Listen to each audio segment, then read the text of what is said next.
Good morning and good evening, folks, based on what time zone you're dialing in from.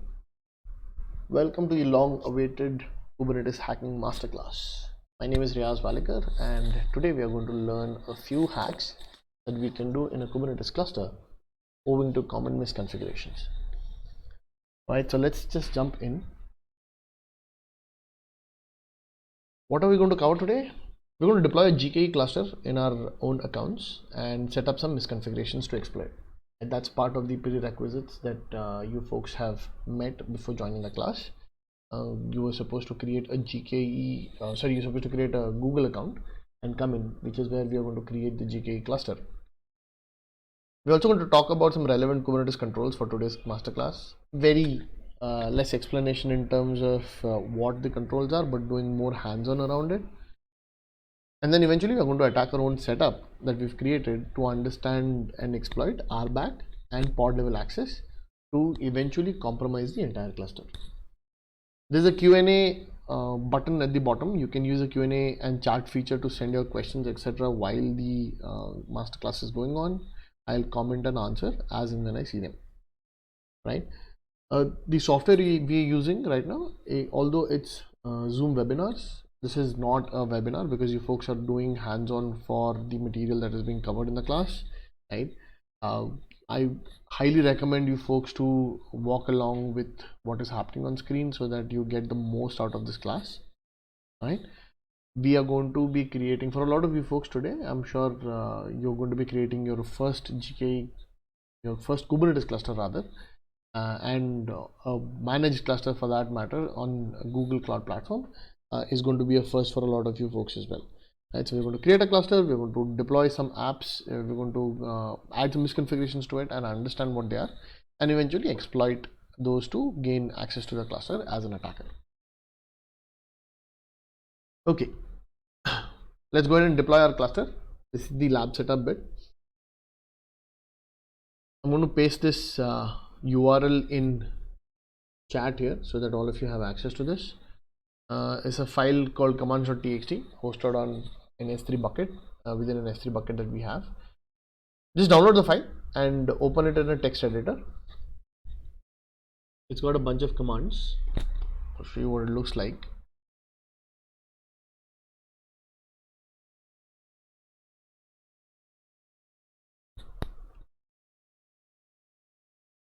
Run the commands one by one so that you have your cluster up and running.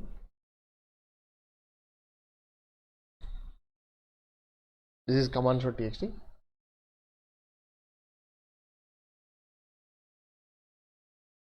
The first two commands are going to enable GKE in the compute service in Google Cloud, and the second, the more important one, is going to create a single node cluster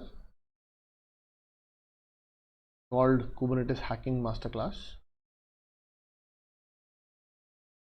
Wait for the command to finish. Once the command is run successfully, run the gcloud container clusters get credentials command to obtain cluster configuration, to obtain the kube config, which gets stored in the .kube/config file.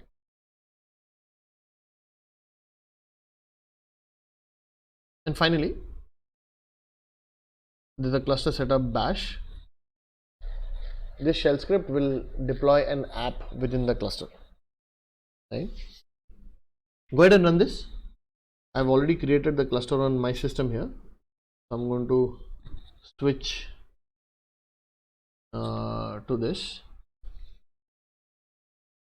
Make sure you're running these commands in Google Cloud Console. Right? So if you log into Google Cloud Shell, you will be able to look at the screenshot here. If you go to console.cloud.google.com and if you click on the shell button, or if you just go to this URL directly,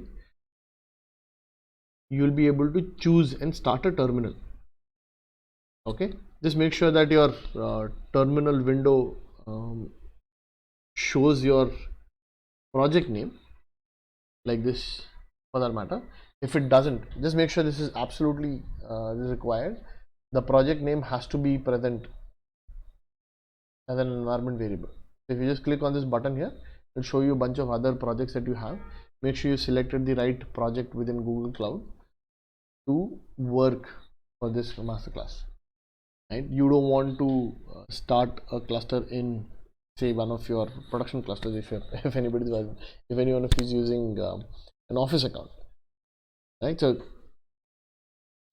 make sure this is the correct project that you're working in and the terminal. So if I run something like gcloud container clusters, you should be able to do a list. Yep. It should tell me I have a cluster already running. Right. So run the create cluster create command, the big command in the command for text. Once you run it, you will have a cluster that is created, and you can always do a gcloud container clusters list to see what the cluster details are, what's the IP address, what version it is, and stuff like that. Once the cluster is up, run the command to get credentials. This will generate a kubeconfig entry so that you can run kubectl commands, then interact directly with the cluster. And get nodes. We don't have anything deployed, so I get pods is empty in the default namespace. You could see that there are a bunch of pods running in other namespaces. Right? So we know our cluster is up. We know the status is running for the pod, so we know the cluster is healthy. We also have a single node here whose status is ready, so we know the cluster is definitely healthy and up and running, waiting for apps to be deployed. So then we run the last command to deploy a bunch of apps. This is what you will see. It downloads a bunch of files that are required for the lab. As a recommendation, if somebody gives you a shell script to run within your terminals, like Google terminal or even your local bash, make sure you take a look at what the shell script is about. So what are you curling? Because if you notice, the command simply picks the shell script and sends it to bash. You can trust the command that I have given you, obviously. Let me show you what it contains. Useful for you folks.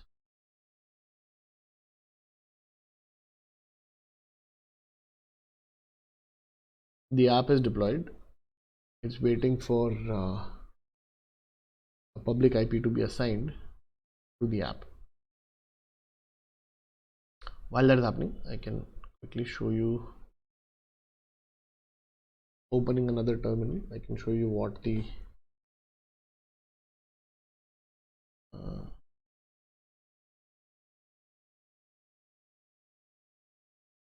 shell script had in.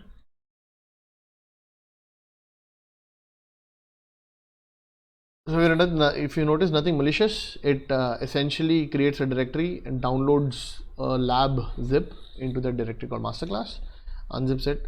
There's also a priv RBAC.zip, that's the second lab, a bunch of files, and then applies them to the cluster as well. There's also a server health.zip that is downloaded, and using Helm install. Helm is like a package manager you could consider for Kubernetes, that you can deploy and install apps and stuff, and configurations as well using Helm.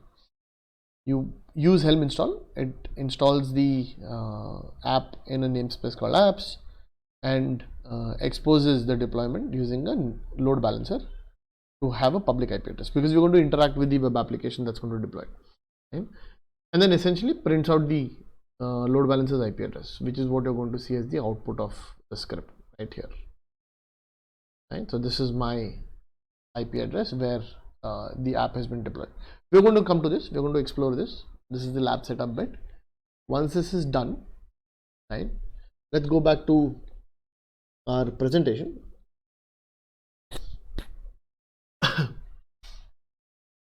Make sure you note the IP address printed at the end of the command. This is really important. Once the IP address has been printed, you can always get it back. I mean, if you lose this window, or rather the display here, the output here, if you lose it, you can always run your kubectl get services and see what all services are exposed, right? So that can be always be done, like kubectl get svc. Okay, so you've got a cluster IP. If you do a -a, which is all, you see there's a load balancer in the apps namespace with an external IP. So you can always get it back by doing an -a. All right. If this has been deployed, I'm getting some questions here. Pod address range limits. Ignore any errors. The command should work. Will create the cluster properly. You can ignore any errors that you see. How to view? Yeah, that's how to view the IP. The command that I showed, kubectl get svc-a, will show you the load balancer and other IP addresses that the cluster has as services.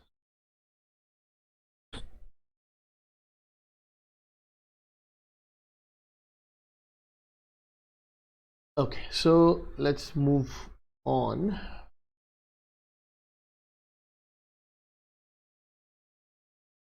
Okay, so we're going to take a look at two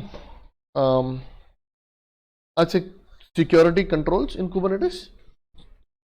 Both of them are relevant to there are tons of them in the Kubernetes world. We're going to take a look at two specific ones which are relevant to the class. And again, depending on where you've deployed your cluster, GKE or EKS or EKS, and even docs for that matter on DigitalOcean, Kubernetes, and depending on the cloud platform, there are going to be a bunch of other security features that are going to be built in. Right, you have your IAM, you have your load balancers, firewall that the cloud provider provides. On top of that, you can have the cloud providers, web application firewall, or load balancing in terms of traffic control, right, denial of service protection, things like those. And so, based on top of where you've deployed Kubernetes, either it's a managed or unmanaged service, unmanaged cluster, you can add additional security, right? However, for our class, we're going to take a look at these two: pod security admission and role-based access control.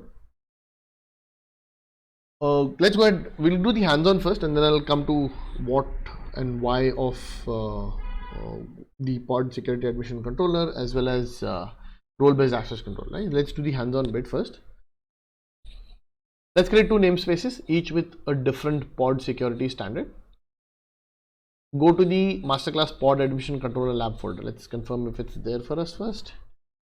Okay. There, pod admission controller lab, yeah. And run these commands to create new namespaces. Okay. So there are two YAML files. Let's confirm pod admission controller. Is it visible? Let me increase font. Okay. So if I do lsltr, I see that there are two namespaces here. Let's go ahead and apply this. So kubectl apply -f restricted first and then privileged, right? So we're going to do restricted. Double clicking, by the way, in Google terminal copies it. Okay, it says restricted namespace created. We're going to do the same thing for the privileged namespace as well.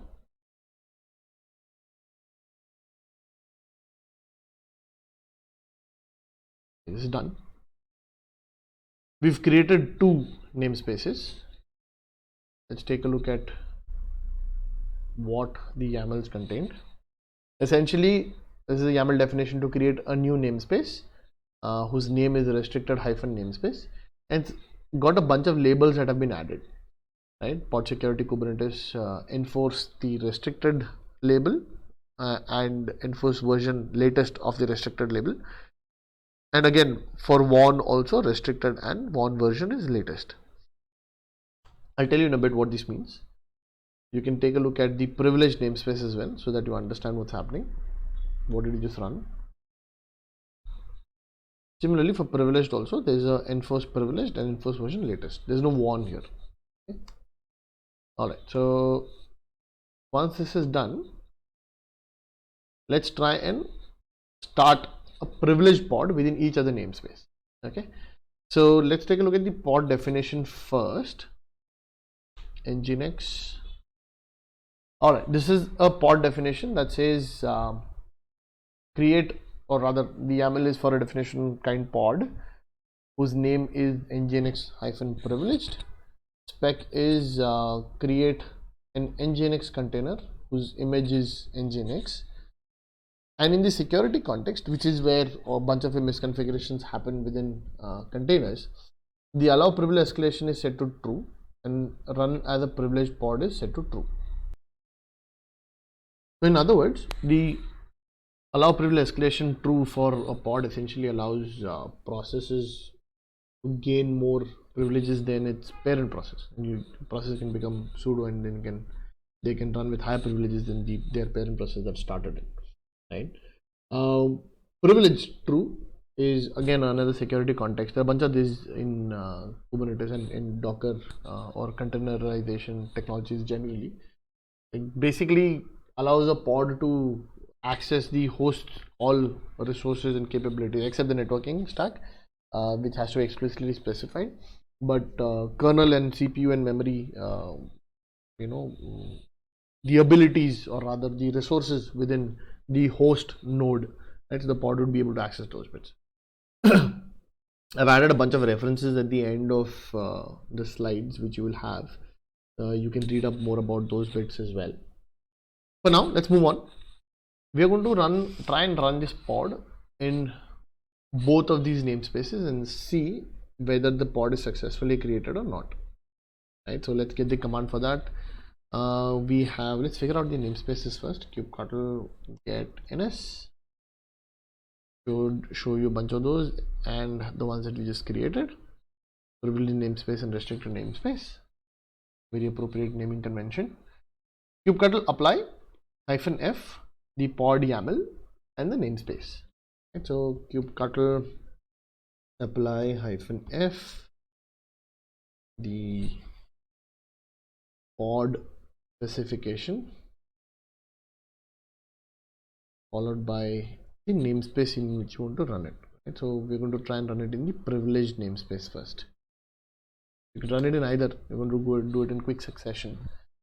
So it says privileged pod created, right? So nginx privileged created.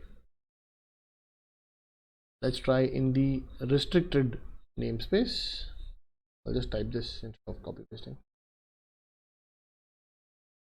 Restricted. Oh, what do you see? You'll see an error if you're trying this on your own cluster as well. You will see an error that says you're not allowed to create the forbidden 403 as written by the API server. Container nginx must not set security context privilege true. Allow privilege escalation is not equal to false. Right, so bunch of these capabilities are being checked because of the pod label, the namespace label that has been assigned to that particular namespace. Okay, that's where our pod admission controller, pod security standards come into play. We'll just talk about that in a bit. The second command, the kubectl apply the pod to restricted namespace, should return this error. If it has not returned this error, you have either not created the namespace properly, or you've used the incorrect the file, and you edited the namespace in the namespace name in some way, or there's a bug in Kubernetes that we are not aware of. If you've done everything that we saw on screen and still you are able to create a pod, please let CNCF, the Kubernetes folks, know. There's going to be a major bug if you succeed at doing this. Right? Let's go back. So pod admission controller in Eli 5 simple layman terms is a piece of code that sits between, or rather sits before the API server intercepts all your API requests and matches any pod or namespace or any object creation request to see if it passes like an allowed checklist or not, right? So if you've applied, for example, to a namespace, if you've applied the privileged profile, the security standard, the pod security standard, there are three of them, by the way: privileged, baseline, and restricted. If you've applied the privileged pod security standard to a namespace, and if the API server receives a request to create a pod which contains any security context that allow the pod to become privileged, which include your capabilities, your resource requests, your privilege true, allow privilege escalation, bits of those. Then if the pod is being going to be created inside the namespace with the privileged baseline applied, the privileged pod security standard applied, the policy will allow for successful creation of the pod, right? And restricted is what we saw, where it allows, or rather it disallows, any pod creation with known security context additions, right? So essentially any pod that can become privileged is not going to be allowed within a restricted namespace. Again, I've added links, you can read up more about what these are.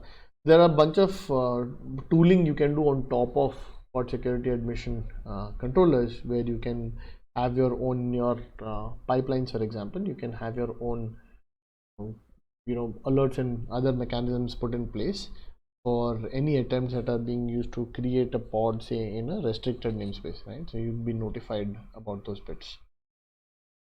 Let's take a look at the second piece of authentication and authorization and gatekeeping, rather, at the API server level. The more prominent one that everybody seems to interact with when they're learning Kubernetes is bits about roles and cluster roles, essentially part of the RBAC model of Kubernetes, right? So let's quickly jump to what your roles and cluster roles are, and let me see if there are any questions still so far. Okay, no questions.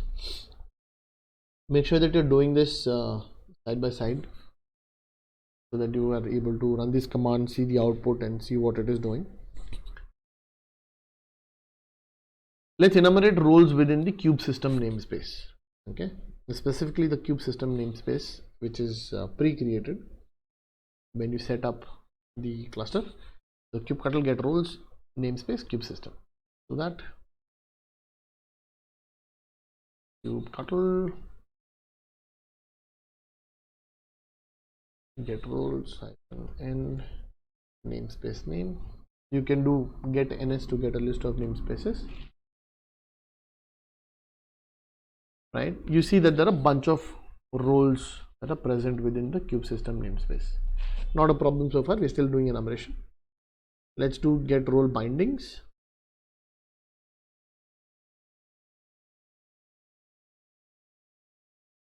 Okay, the bunch of role bindings that are visible within the kube system namespace. For each of the role binding, enumerate the subject attached, right? So we're going to the specific example that we can take a look at, the cloud provider namespace, the cloud provider role.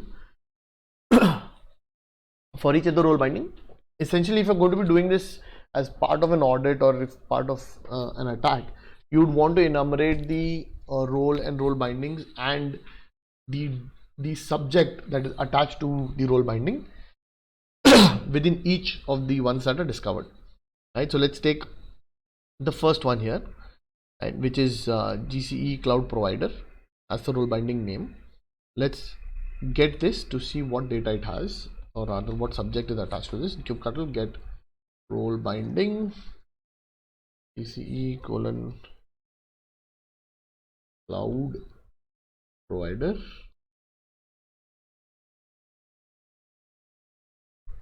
Yeah, sometimes don't follow what I teach. Should copy paste instead of typing like what I just did. Role bindings both work. Okay. OJSON will have to be applied. It's not here in the command here, but you'd want to do an -o JSON output JSON so that you get to see more details about the command's successful run. So here you see this is a type, this is a kind role binding whose name is GCE cloud provider. That's what we enumerated. If you look at the subjects, right, it's got a service account called cloud provider in this kube system namespace, right? The service account called cloud provider will have the role GCE cloud provider attached to it. So role binding essentially attaches a role to a subject, right? We can quickly test the privileges of the service account using the auth can I command. Okay, so let's do kubectl auth can I think we have to specify as system service account kube system cloud provider. So system service account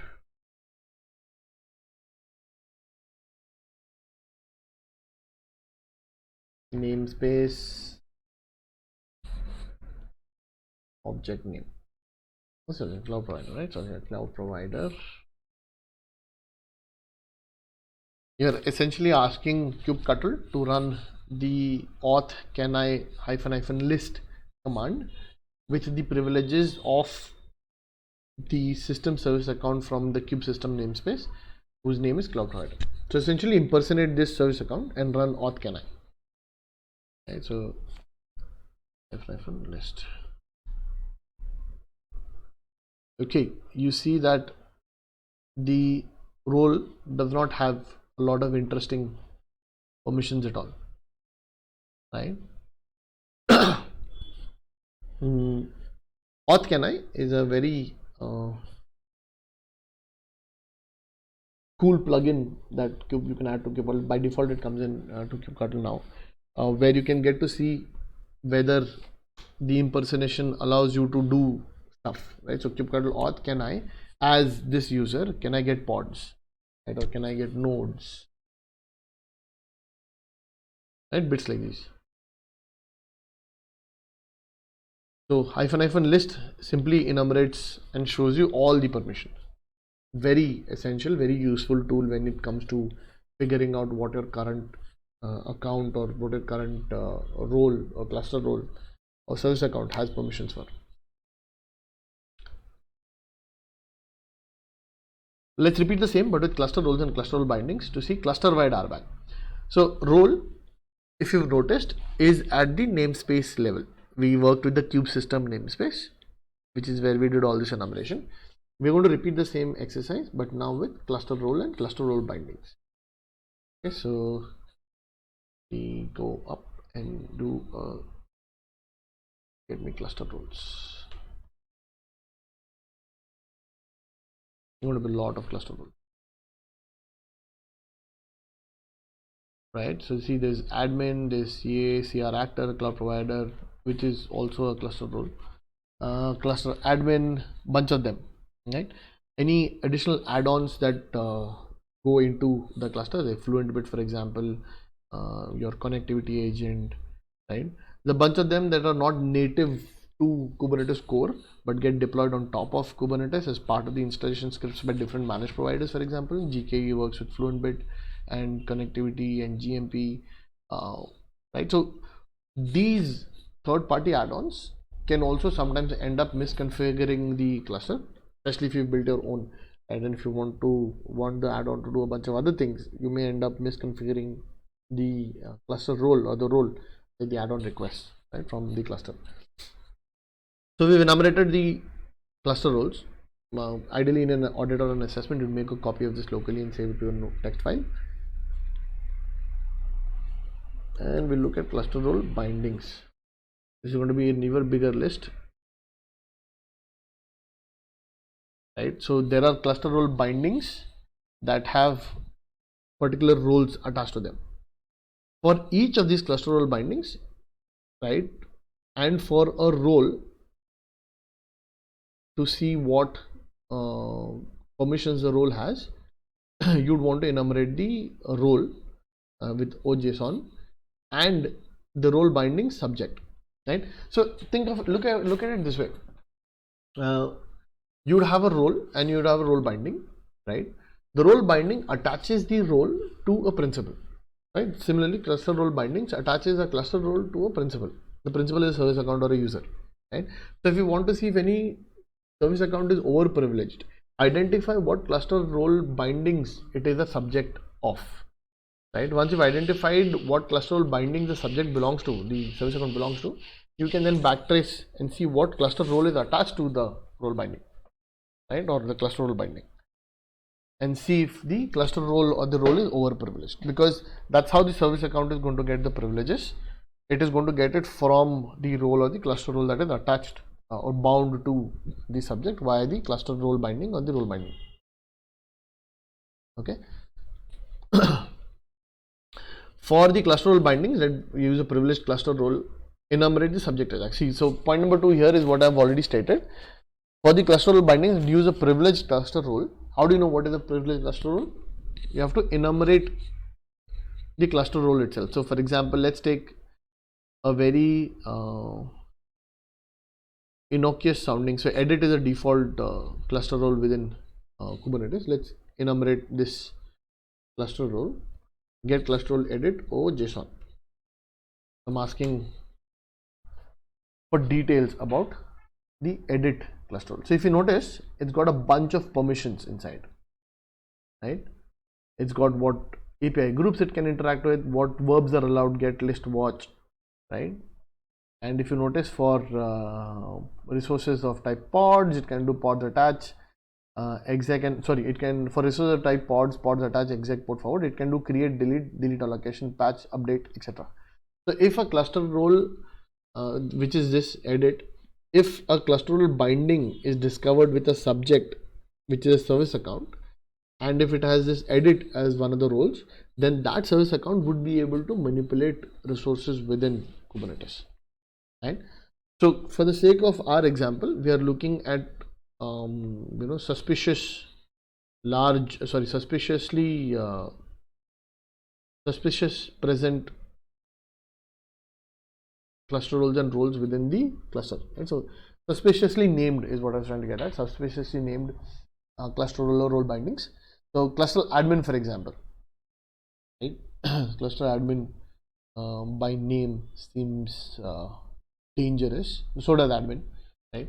So we're going to take a look at both of these. So let's take a look at cluster role, cluster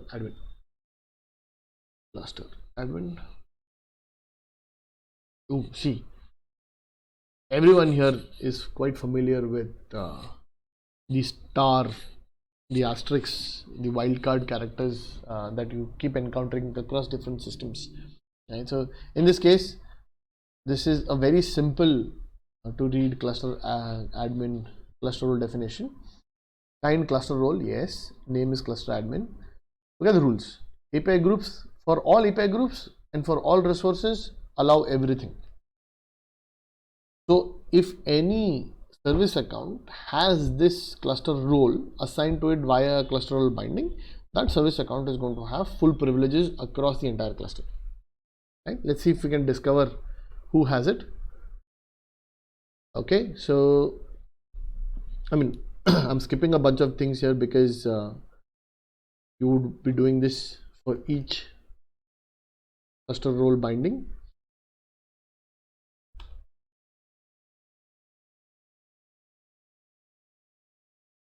So there you go. Here, cluster admin. So there's actually admin binding apps namespace, which has got the cluster admin role assigned to it. You see, the presence of the role is not a problem here. The presence of a role cluster role binding also not a problem here. The problem, the misconfiguration is that this cluster role binding, once we see now in the definition, the cluster role binding is probably attached to something that can be misused or abused, right? So if you notice, yeah, that's it. If you look at this cluster role binding called admin binding apps namespace, in the apps namespace for the service account whose name is default, has the cluster role, cluster admin attached to it, right? So if you see role ref, what is the name of the cluster role? Cluster admin. If you see under subjects, what is the name of the service account? Default. Under which namespace? Apps. So any app that is deployed, any pod that is deployed within this apps namespace will receive a copy of the service account token. So if an attacker is able to gain, say, file read capabilities or shell access to a pod within this apps namespace, they can access the token and then gain access to the entire cluster, because the token is overprivileged, because the service account is overprivileged. So if you know, let's run the auth can I, our favorite who am I type of command in Kubernetes environments. Auth can I, where we're going to check as system service account namespace service account name, right? So I'll just do this from an earlier command, as system service account apps default. Okay, so auth can I as system service account apps namespace default is the name.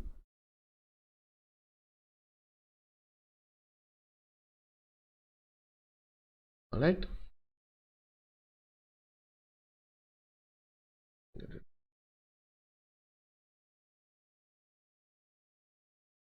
Yeah, sorry, typo. Which means that the earlier command also had a typo. I did.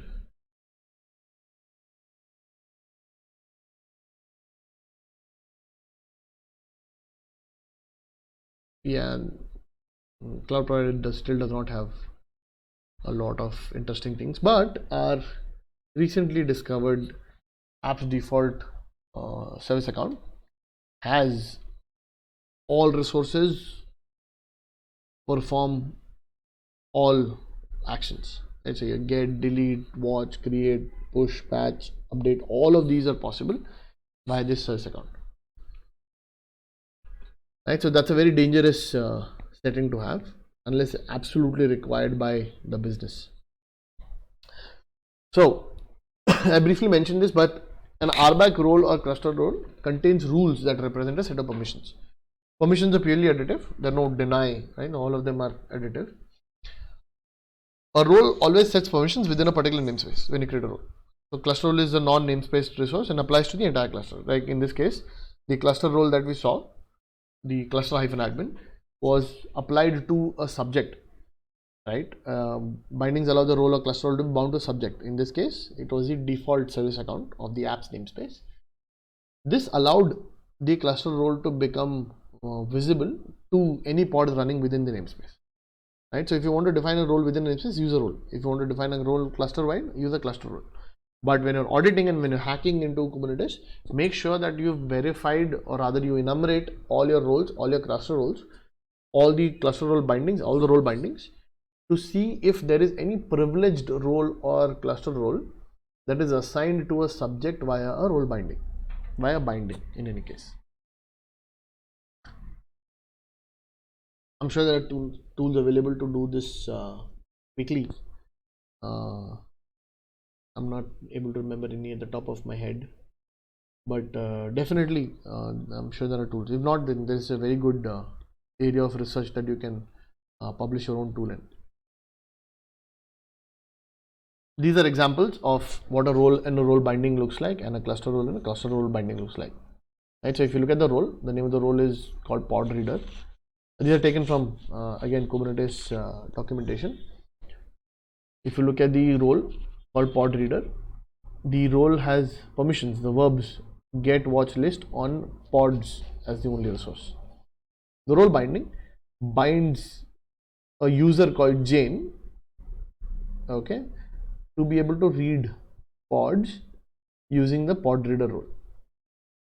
Names could be anything, okay. You could have a very innocuous looking pod reader with verb star, right? You could have a role that says verb star and the name could be reader. So don't get distracted by the names of the roles or role bindings, right? Or the cluster role and cluster role bindings.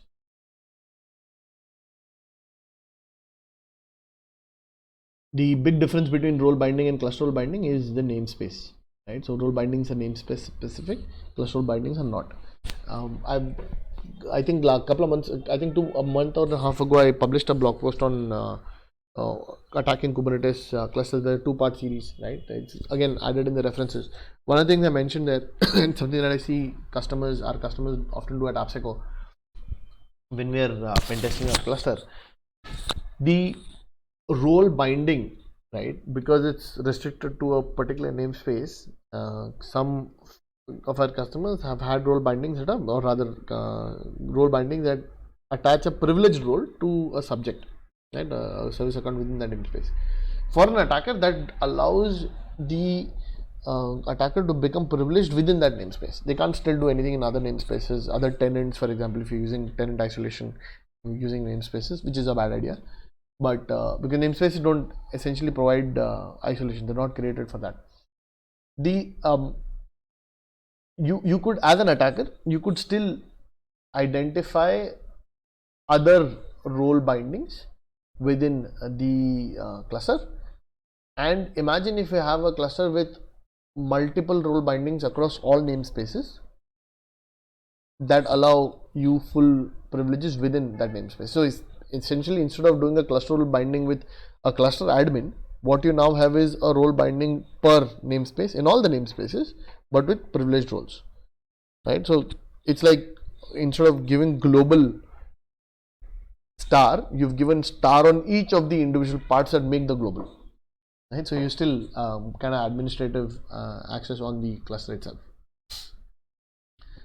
All right, let's quickly switch to abusing RBAC privileges from within the pods. We've created a pod. We've got an app also running in one of them.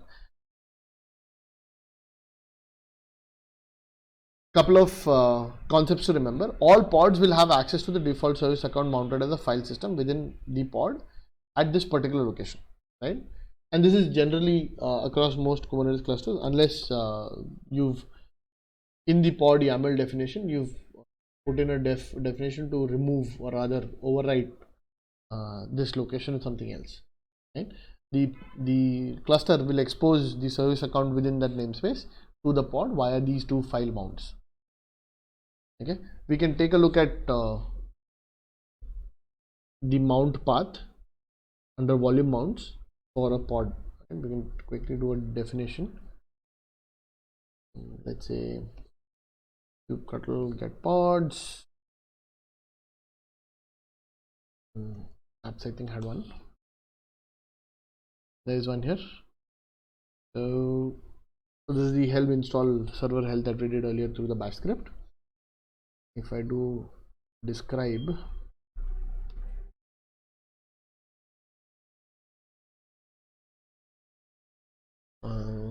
JSON, actually get pods, that doesn't have an O.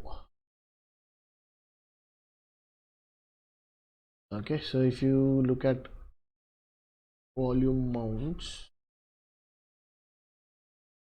you notice the mount path, the folder service account has, it's read only obviously, but it has the service account mounted. Okay, so if I was able to get shell access to this pod, I would be able to browse to that file system, use that file system mount point to access the service account token. And that is a dangerous precedent to have. We're going to take a look at, we're going to do some hands-on with this, right? That's the next one. We can extract the token and the CA-cert and use them to interact with the cluster using a command like this, right? There are multiple variations to do this, but this is the most common one that I use. kubectl -- token, read the contents of the token file saved locally, -- certificate authority equal to CA-cert, the file that is saved locally. Okay, so how do we gain access to the service account for files or files from the pod? Let's take a look at the app that we deployed. Browse to the IP address that was printed. If you don't have the IP address, we do a svca kubectl get svca. This is mine. It's already firewalled, so you will not be able to reach this particular endpoint from your systems. So make sure you are browsing your own endpoint. If I did not have credentials, or if I did not have it firewalled, some of you would be able to log in into the app and extract my token and credentials for my cluster, and that's not a very healthy thing within a training session like this. So let's try and log in. Don't save. Okay, all of you should be able to see this server health check app. Use the credentials. The credentials are here. Sorry, credentials are here.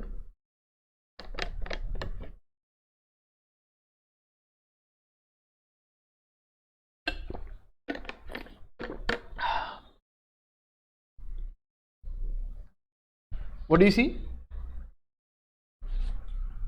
Are you folks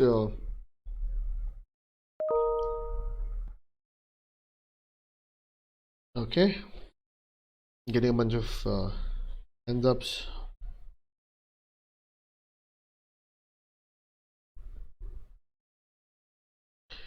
Right, so what is the app's functionality?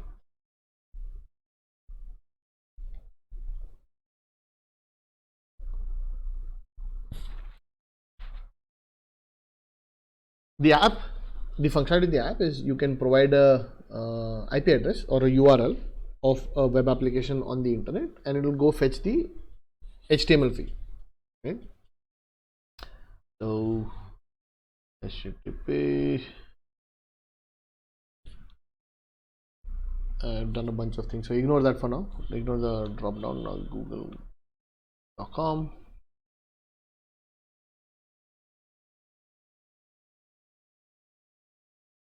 Asking you to go fetch the HTML from Google. So basically there's like a browser component, there's a user agent component, browser component within the functionality of the app. This could possibly be implemented using, say, HTTP request sort of library or curl. If the data is being accepted and passed to a shell command like curl, then you would have an RC also. You would be able to command injection also.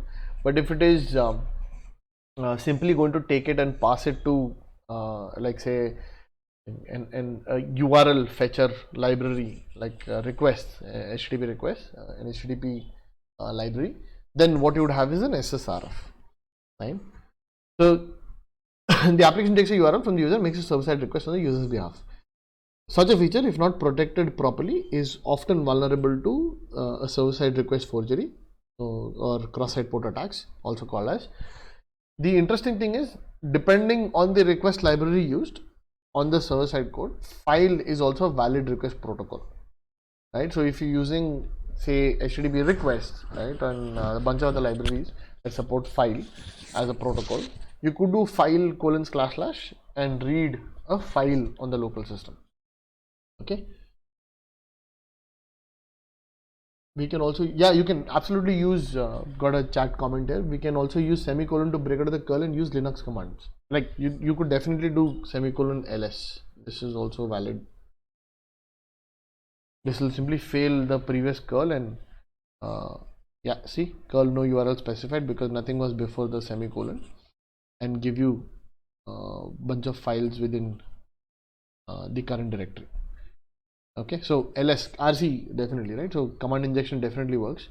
So this is more an RC than an SSRF, because you can now run commands directly, and this vulnerability can be misinterpreted as a server-side request forgery. You would want developers to know exactly what the issue is. The issue is that they're allowing user input to become part of arbitrary commands, not arbitrary URL requests, and so there's a bigger problem to fix. Anyway, coming back, depending on the request library used, file is also a valid request protocol, can be used to read local files. So let's try and read etc password and etc shadow as well. So etc password, yep, can read, can confirm. etc shadow, yep, shadow is also readable, which simply means that the server that's running the web app is running as root, right? So which way it's able to read the shadow file as well. Okay.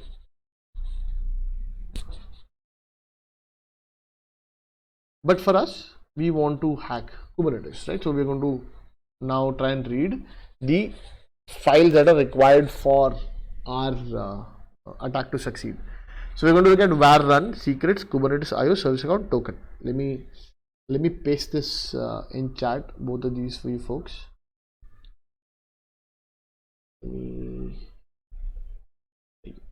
Yeah.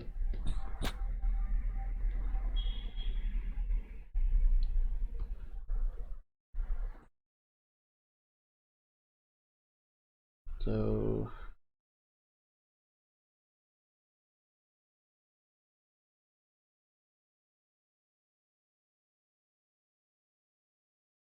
let me paste this in chat.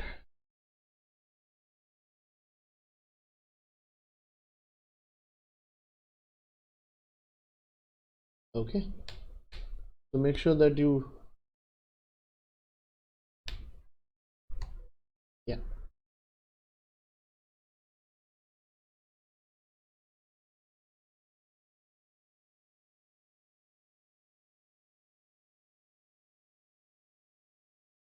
I'm going to try with a token, the first file. I'm sure it's there in my history, done this so many times. Yep, there you go. I get a token. I'm going to save this in my cloud shell. My directory outside.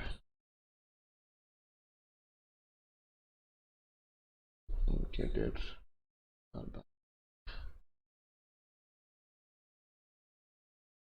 VI token.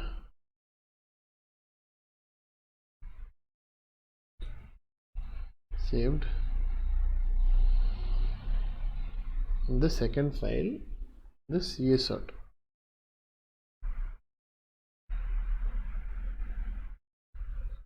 Okay, seems like it worked.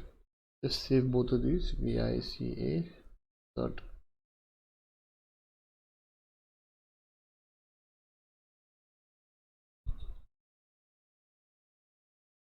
All right. So now we take a look at what command we can run. kubectl -- token, cat token, and certificate authority CSRT. So kubectl -- token. Use a backtick to read the contents of the token. Otherwise, you'll have to put it in a environment variable or simply copy paste the value of the token here. I'm using it from a file, so it's faster and easier for me. -- certificate authority to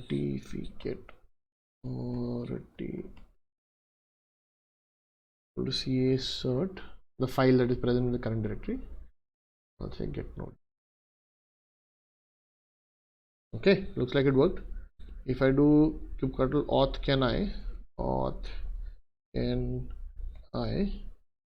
with all these different things, tell me what my true permissions are.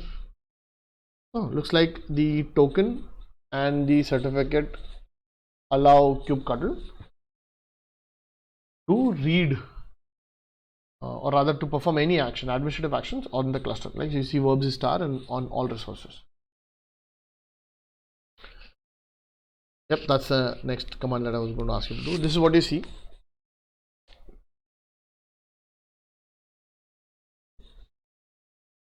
How many of you are able to see this?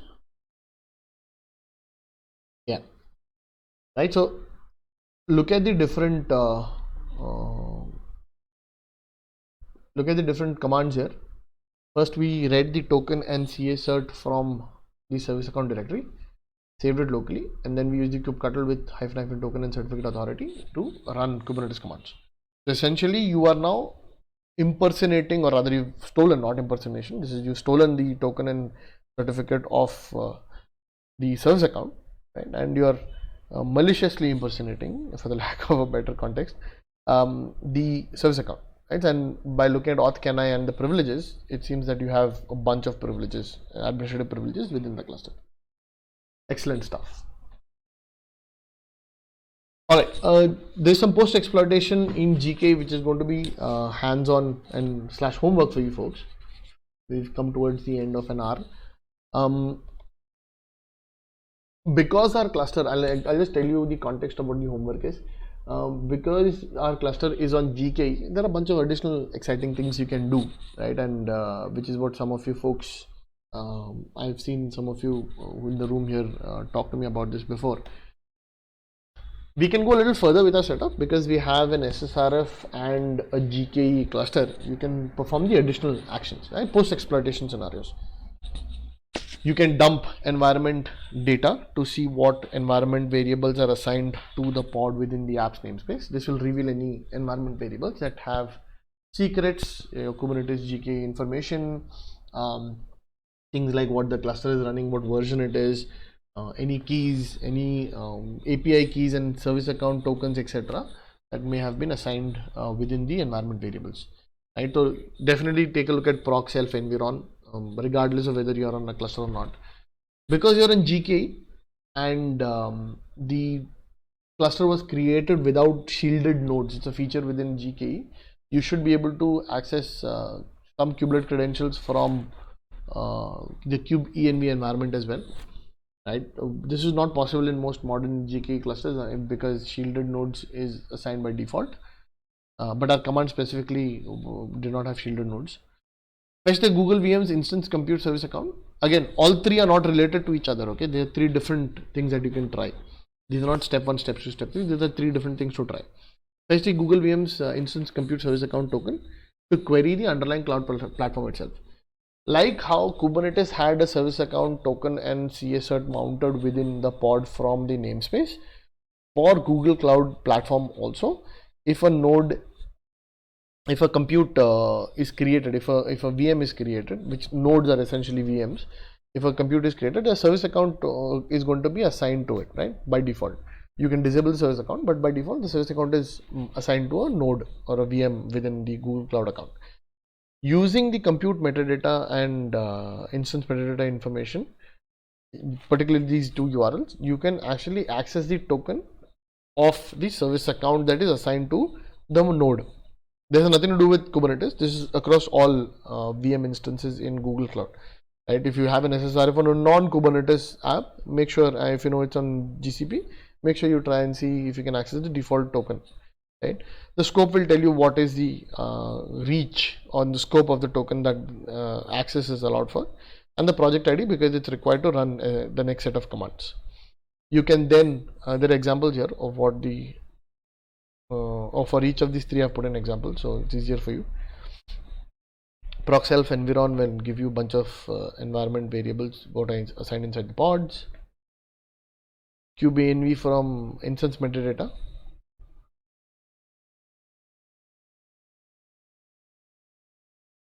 Yeah, and this is the service account token stealing bit, the point number 3 that I was talking about.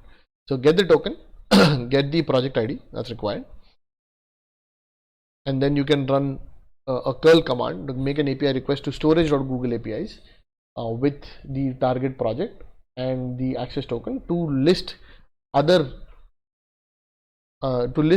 storage related stuff, right? So imagine as from a Kubernetes cluster and using the SSRF, you are now able to, or using an RC if you have exec within a pod.